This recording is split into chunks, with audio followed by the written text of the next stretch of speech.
c'est la motivation du matin pour le deuxième jour consécutif sous la pluie. Oui, je tourne des vidéos de Montpellier. Et oui, il fait pas toujours beau à Montpellier.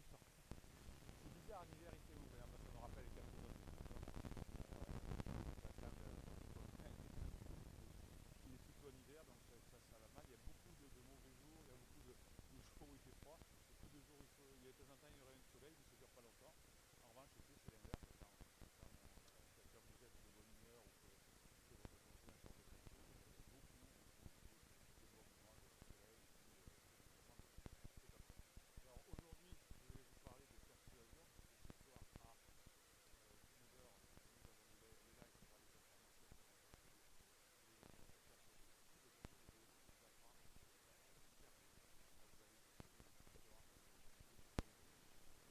entre les psychologies et les bases spirituelles de Tony Blabla. On parle directement de neurosciences, on parle aussi de tout ce qui se passe dans le cerveau. Et c'est pour ça qu'on a le résultat d'une formation de coaching. Et on a aussi des résultats parce que vous atteignez vos objectifs, notamment de revenir en couple. C'est souvent le cas d'ailleurs sur cette chaîne-là, sur autre vidéo, etc. Parce que c'est pas du blabla, c'est pas des petits entraînés, c'est pas du tout ceci, c'est pas de l'adrénaline, c'est juste ce qui se passe dans le cerveau.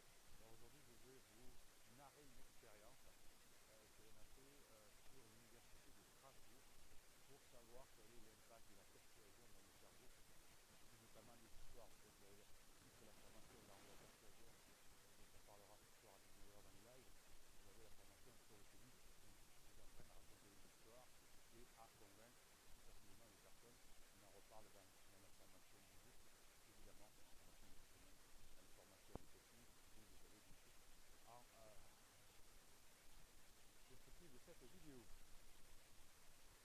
Voilà, alors, comment c'est fait avec l'université de Strasbourg? Vous savez qu'on a besoin de travailler avec des scanners, avec des RMS, pour savoir pratiquement en temps réel ce qui se passe dans le cerveau, et pour comprendre, et pour pouvoir utiliser les outils ensuite qui correspondent. Vous savez que j'aime beaucoup vous parler de neurosciences, parce que d'abord, voilà, c'est ma formation de cœur, même si c'est presque mon vie, que j'adore de toute façon. Et ce que j'adore en neurosciences, c'est que tout ce que je vous explique depuis 1999 dans le coaching, eh bien, aujourd'hui, on arrive à le prouver petit à petit, le démontrer et expliquer scientifiquement ce que je vous explique. Donc, des pouces en l'air, merci dessus. Merci les collègues chercheurs parce que vous permettez de continuer à convaincre et d'expliquer les plus sceptiques. Et vous savez que c'est dur de faire passer des messages dans la société. Et donc cette communauté de pirates va bien y arriver. Quand c'est facile, quand c'est des trucs un peu magiques, tout le monde y croit, hein, enfin on y croit beaucoup. Il faut beaucoup de temps pour expliquer les neurosciences, pour expliquer la physique quantique, etc. Et pourtant c'est ce qui fait avancer l'être humain. Donc je vais vous expliquer aujourd'hui, je vais vous donner des billes pour vous expliquer à vous déjà comment fonctionne le cerveau au moment de la métaphore. Donc les collègues de Strasbourg ont embauché un acteur et on fait jouer une scène de théâtre. Et cette scène de théâtre a été filmée bien sûr et on l'a séquencée avec des moments dans cette scène de théâtre pour créer du lien, pour créer de l'émotion, pour créer des battements cardiaques, pour créer de la peur, etc. Pour savoir si quand on raconte une histoire, qu'est-ce qui se passe dans le cerveau? Déjà, est-ce qu'on ressent les choses de la même façon qu'une vraie peur, par exemple, une vraie joie? Et qu'est-ce qui se passe? Est-ce qu'il y a des zones du cerveau qui s'allument, qui s'éteignent, etc. C'est ce dont on va évoquer aujourd'hui la présence. La présence, bien sûr, c'est est-ce qu'il y a des choses qui s'allument dans le cerveau? Est-ce qu'il y a des choses qui s'éteignent? Et qu'est-ce que ça veut dire? C'est ce que je vais vous expliquer tout de suite. Pour les personnes cultivées, hein, c'est la représentation d'Onisos le Furieux, c'est un drame de Laurent Godet que l'on a choisi pour faire ses coupures, etc. Bien. Donc on a enregistré avec le comédien cette partie de drame et donc, grosso modo c'est un gros monologue hein, sur des réseaux de l'Antiquité. Et donc on met, une fois qu'on l'a enregistré, on passe la bande, on met les personnes, les cobayes dans le scanner pour enregistrer l'activité différente, on met des capteurs pour voir la variation de leur rythme cardiaque et évidemment on leur met un écran et des écouteurs. Là, si vous avez fait des scanners, vous savez que c'est très bruyant, donc il faut trouver des moyens pour que ça marche quand même. Donc quels sont les premiers résultats que l'on a? Donc les premiers résultats, c'est que dans 80% des moments clés identifiés par le metteur en scène, qu'on avait demandé à identifier, l'activité cérébrale va se modifier. Donc d'abord, qu'est-ce qu'on va voir quand on raconte une histoire, quand on fait du storytelling, quand on fait ce qu'on a appris dans la formation pour persuader? Eh bien, on va voir d'abord une activation des réseaux de l'empathie. Vous savez que vos conjoints en crise ont peu d'empathie. Donc le fait de raconter des histoires vont réallumer la zone temporo-pariétale qui permet à la fois d'avoir de l'empathie, mais aussi comprendre le sens des métaphores. Je vous ai appris dans cette formation qui est sortie mercredi, dont on parlera ce soir, à faire des métaphores. Et donc pour comprendre les métaphores, vous avez besoin que le gyrus frontal inférieur à gauche puisse permettre fonctionne. Et pour imaginer les pensées d'émotion d'autrui, la région postérieure du sillon temporal aussi supérieur gauche, c'est la théorie de l'esprit, c'est la capacité de l'esprit qu'on appelle en neurosciences. Vous savez que voilà, cette capacité à détecter les émotions d'autrui ne sont plus beaucoup présentes quand votre conjoint est en crise. Donc avec l'art de la persuasion que l'on a pris dans la formation de mercredi, qu'on détaillera ce soir, eh bien, vous avez des moyens de réactiver ces connexions dans la personnalité qui est difficile. Je vous laisse encore quelques secondes de suspense, parce que à la fin de cette vidéo, vous aurez un truc absolument pour moi, pour vous, c'est incroyable. Je vais vous expliquer ce que je vous explique depuis 99 et vous allez voir en quelques mots, vous allez comprendre beaucoup de choses. Simplement, je vous dis que un petit truc là, on note aussi une baisse d'activité dans une zone du cerveau qu'on appelle le précuneus, qui intervient dans la conscience de soi. On a une baisse de l'activité. Bon, je vais vous expliquer ce que ça veut dire tout à l'heure.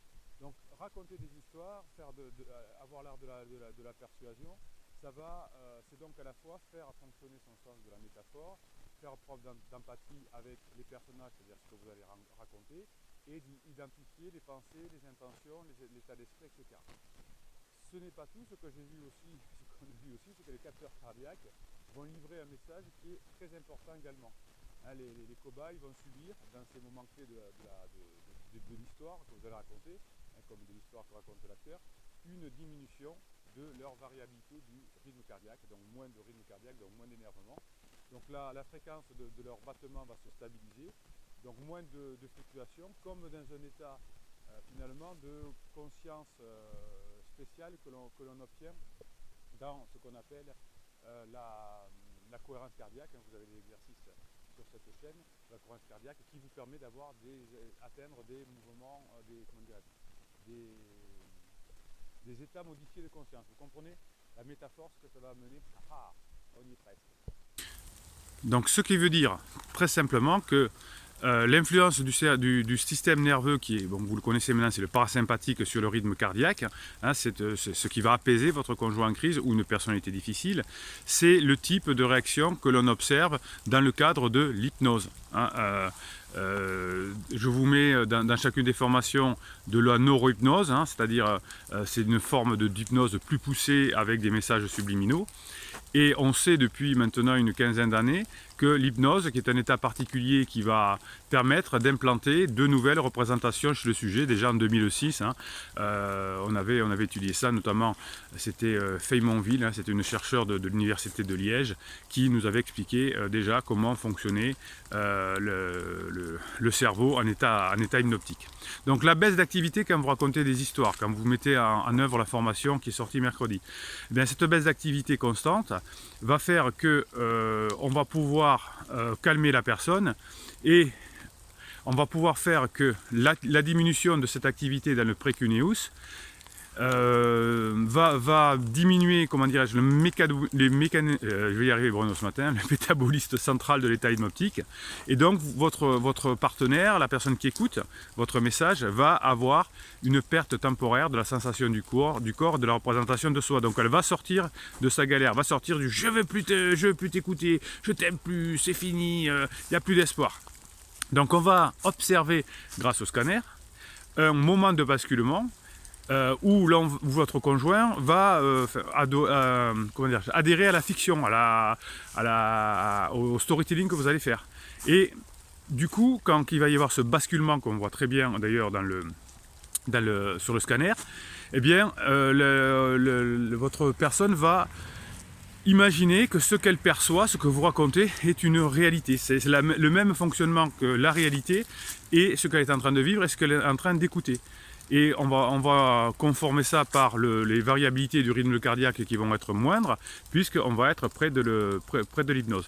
Donc la persuasion, comme vous l'apprendrez dans la formation, si vous l'avez acheté, vous l'avez déjà compris, l'activité mentale va se détacher des sensations corporelles pendant que vous allez raconter ces histoires-là, si vous le faites bien. Donc l'attention va se détourner des sensations corporelles. Et vous savez que par exemple dans l'hypnose on sent plus la douleur, on sent beaucoup moins la douleur. Et le storytelling finalement, ce qu'on appelle les modalités d'incident, hein, on en parlait déjà, cette technique de storytelling chez les Grecs anciens, Aristote en parlait déjà, eh bien ça va pousser la personne qui va écouter votre histoire à libérer son esprit et son attention, en tout cas au moins des sensations immédiatement perceptibles, et ça va donner une détente. Hein, la fiction va apporter de détente. Ça va expliquer un peu l'oubli de son corps quand on vous raconte une histoire. Quand on vous raconte une histoire, eh bien on sent plus son corps. Si vous regardez une série sur Netflix, vous enchaînez les séries sans vous rendre compte véritablement. Donc le phénomène d'adhésion à vos histoires va vous permettre d'avoir une dissociation, enfin va permettre d'avoir, en tout cas aux personnes qui écoutent vos histoires, une dissociation entre l'expérience mentale et l'expérience physique immédiate. Donc la personne va sortir de ces galères qui font non mais moi je veux plus bouger, c'est comme ça, je veux pas changer d'idée, je suis sûr de moi, etc. Donc la sensation du monde physique qui va s'atténuer va permettre finalement d'avoir ce basculement, cet état hypnotique finalement, qui va finalement mettre en route une nouvelle fonction cognitive qui va surprendre ce qu'on appelle en neurosciences l'autoréférence, et les émotions seront alors traitées différemment dans un lien plus ou moins étroit avec le corps, et donc on va voir la fameuse fonction cathartique du théâtre qu'on avait déjà observée bien avant la chaîne des pirates sous Aristote. Donc plus vous allez hypnotiser entre guillemets, plus vous allez persuader. Chaque fois que vous allez pouvoir utiliser ces techniques-là, plus vous allez pouvoir convaincre des personnes. Alors les publicitaires, les youtubeurs marketeurs, ceux qui font du marketing, qui vous racontent des histoires, etc., utilisent ces méthodes-là. Hitler l'utilisait pour des phénomènes de masse, puisqu'on pense qu'effectivement le phénomène de masse amplifie cet état de cathartique et cet état d'hypnose. Ok, donc tout ça, les méthodes pour y arriver, vous les avez dans la formation, on en reparlera dans le live de ce soir. C'est une formation qui va vous servir, bien évidemment, dans votre vie de tous les jours, et pas simplement pour atteindre vos objectifs immédiats, par exemple récupérer votre conjoint en crise. Voilà, allez, écoutez, on se retrouve ce soir, on se marre dans les lives, là c'est sérieux ce matin, motivation, allez, vous allez me dire en commentaire, parce que vous savez qu'on a un pari, nous les pirates ici, c'est de multiplier la possibilité de faire passer les bonnes informations dans la société. Donc la méthode qu'on a trouvée, c'est de mettre des pouces en l'air et des commentaires. Comme ça, YouTube va proposer ces vidéos à beaucoup de personnes. Voilà, il faut que tous les pirates sachent que la métaphore et la persuasion, c'est un truc scientifique. Il faut que vous le sachiez. Si vous le sachiez, c'est mieux. Et puis, plus vous allez faire passer nos messages positifs dans la société, bien mieux la société va être.